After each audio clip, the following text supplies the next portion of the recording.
À la une donc, cette nuit de violences urbaines à Amiens, 16 policiers ont été blessés dans des affrontements qui ont duré plusieurs heures. Certains ont été visés par des coups de feu. On retrouve sur place l'envoyé spécial de BFM TV, Margot de Frouville. Margot, où en est-on ce matin ?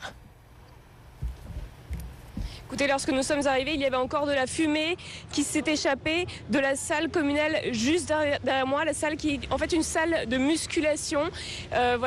Tout a commencé en fait vers 23h hier. Des poubelles et des voitures ont été incendiées, des automobilistes ont été agressés, leurs voitures ont été réquisitionnées par des jeunes pour former des barricades. Ensuite, les forces de l'ordre sont arrivées sur place. D'un côté, tir de flashball contre tir de chevrotine, de mortier, de feu d'artifice et jet de projectiles de l'autre. Le bilan est lourd. 16 policiers blessés, dont 2 CRS, une cinquantaine de poubelles et une quinzaine de voitures incendiées. Le bureau de police d'Amiens-Nord a été saccagé, tout comme, je vous le disais, la salle de musculation communale juste derrière moi et l'école maternelle qui se situe juste à quelques mètres d'ici. Je vous propose d'écouter la directrice de cette école. Elle est effondrée.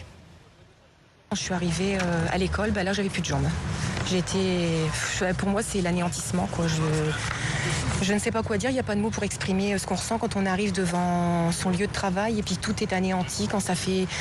Moi ça fait que 4 ans que je suis là, mais ça fait 4 ans qu'on essaye de tout faire pour les enfants. Il y a eu des travaux de fait dans l'école, nous on a fait plein de projets pour dire que les enfants aillent de plus en plus. Et puis là tout est broyé. Enfin, moi je comprends vraiment pas cette violence sur un lieu où sont des enfants, quoi. Ça n'a aucun sens, aucun intérêt. Et sur BFM TV, le maire a parlé d'au moins 1 million d'euros de dégâts, voire plusieurs millions. Alors Margot, il faut savoir que le climat était quand même tendu depuis déjà plusieurs semaines. Oui, la tension s'est accentuée surtout dimanche. Tout est parti d'un contrôle routier, qui a dégénéré en affrontement.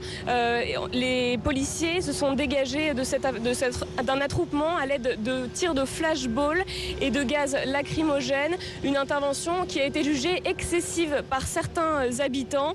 En tout cas ici, des renforts sont arrivés, des renforts policiers des départements limitrophes. Et le ministre de l'Intérieur, Manuel Valls, est attendu dans l'après-midi. Merci à vous, Margot de Frouville, envoyée spéciale à Amiens. Merci également à Thibaut Dupont qui vous accompagnait. Écoutez la réaction d'un ancien ministre UMP, Thierry Mariani. Il était l'invité de Christophe Jacubizine ce matin et il met la pression sur le gouvernement. Des jeunes qui tirent sur des policiers à la chevrotine, c'est des voyous, c'est des assassins. Alors, je veux dire, il faut arrêter. Quand j'entendais ce matin chez l'un de vos confrères